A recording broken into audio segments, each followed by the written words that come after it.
20h45 heure Alger. Madame, Monsieur, bienvenue dans ce 24 heures Afrique. Et on entame ce point de l'actualité africaine avec la visite d'État du président algérien Abdelmajid Tebboune en République populaire de Chine à partir du 17 juillet prochain sur invitation de son homologue Xi Jinping, indique un communiqué de la présidence. La visite s'inscrit dans le cadre de la consolidation des relations solides et enracinées et vise à renforcer la coopération économique entre les deux pays, indique le communiqué. Et la tournée africaine du président iranien Ebrahim Raïssi se poursuit. Après le Kenya, Raïssi a fait escale à Kampala, capitale de l'Ouganda, où il a été reçu par son homologue Yoweri Museveni. Au menu de la rencontre, la coopération bilatérale dans plusieurs secteurs, comme l'énergie. À cette occasion, Raïssi a soutenu qu'en matière d'énergie et de pétrole en particulier, la République d'Iran est prête à partager ses expériences avec l'Ouganda sur la question de la raffinerie, des services techniques et d'ingénierie. Diplomatie, toujours les travaux de la réunion préparatoire de haut niveau des présidents et chefs d'État africains en prévision du sommet continental sur le climat prévu du 4 au 6 septembre prochain au Kenya. La ministre algérienne de l'Environnement et des Énergies renouvelables, Faiza Dahleb, a été à cette occasion chargée par le président de la République, Abdelmajid Tebboune, pour représenter l'Algérie. Et le ministre sahraoui des Affaires étrangères, Mohamed Sidati, a participé ce jeudi à Nairobi à la réunion du Conseil exécutif de l'Union africaine qui se tient dans le cadre de la préparation du sommet semestriel de la coordination de l'organisation continentale. Et Sahara occidental, toujours avec le Conseil de sécurité de l'ONU qui épingle l'occupant marocain en faisant largement circuler une lettre du représentant du Front Polisario auprès des Nations Unies et coordinateur avec la MINURSO, Sidi Mohamed Ammar. Une lettre dans laquelle Sidi Mohamed Ammar répond aux allégations du représentant du Maroc auprès des Nations Unies lors de la dernière session du comité spécial sur la décolonisation. Sidi Mohamed Ammar a dénoncé avec la plus grande fermeté le recours systématique du représentant de l'occupant au mensonge pour induire en erreur les États membres de l'ONU, soulignant que la question du Sahara occidental est une question de décolonisation qui ne peut être résolue que par l'autodétermination et l'indépendance du peuple sahraoui. La mission d'appui des Nations Unies en Libye a exprimé cet après-midi son inquiétude face à la poursuite de ce qu'elle a qualifié d'arrestation arbitraire de citoyens et de personnalités publiques.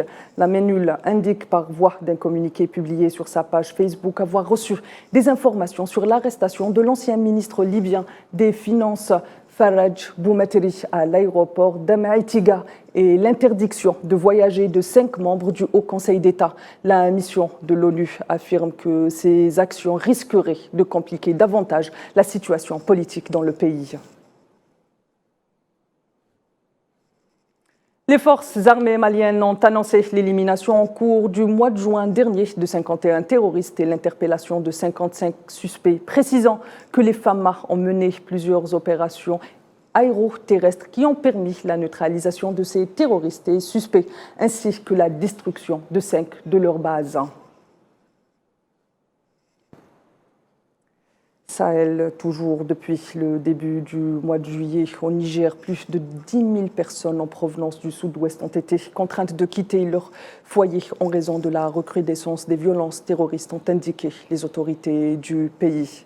Et autre abcès sécuritaire en République démocratique du Congo, cette fois-ci, où le facilitateur des pourparlers pour la paix dans l'est de la République démocratique du Congo, Uhuru Kenyatta, a tenu mercredi une réunion à Goma, région en proie aux violences entre l'armée congolaise et le M23. À l'issue de cette rencontre, l'ex-président kenyan a réitéré son appel en faveur d'une résolution pacifique du conflit. Direction le Soudan, où les corps d'au moins 87 personnes ont été découverts dans une fosse commune à l'extérieur d'El Geneina, capitale de la wilaya du Darfour occidental, a annoncé jeudi le Haut Commissariat des Nations Unies aux droits de l'homme. Et dans le dossier soudanais, toujours, les 7 pays frontaliers du Soudan ont tenu une rencontre au Caire durant laquelle les dirigeants des pays voisins ont insisté sur le principe de non-ingérence. Kherdin Batash. Les 7 pays voisins du Soudan ont rappelé à l'occasion d'un sommet tenu en Égypte la nécessité de respecter pleinement la souveraineté et l'intégrité du territoire soudanais, insistant en outre à maintenir le caractère interne de la crise que traverse le pays depuis le 15 avril dernier. Autrement dit, la non-ingérence dans ses affaires intérieures. Les participants à ce sommet insistent sur le principe de la non-ingérence dans les affaires internes du Soudan, un principe fortement défendu par l'ensemble des instances continentales qui craignent de nouveaux scénarios catastrophes à l'image du Sahel ou encore de la Libye, qualifiés par les observateurs de la géopolitique du chaos. D'ailleurs, les dirigeants soudanais appellent eux-mêmes à la non-interférence dans les affaires internes de leur pays, comme l'a rappelé précédemment le vice-président du Conseil de souveraineté de transition soudanaise, Malik Agar. Les participants à ce sommet qui vise à mettre en place des mécanismes de discussion pour mettre fin au conflit actuel et au même titre aux répercussions directes et indirectes sur les pays frontaliers avec le Soudan n'ont pas omis d'insister sur l'urgence de la situation humanitaire. Car c'est tout naturellement que ce point qui préoccupe à juste titre la communauté internationale qu'il s'est taillé la part du lion de la rencontre. Les dirigeants de la région ont d'ailleurs exhorté les parties belligérantes du conflit, à savoir l'armée du pays et les forces de soutien rapide, à arrêter l'escalade et à s'engager dans une cessation immédiate des hostilités, rappelant à la même occasion les deux parties à leur rôle de protection des civils.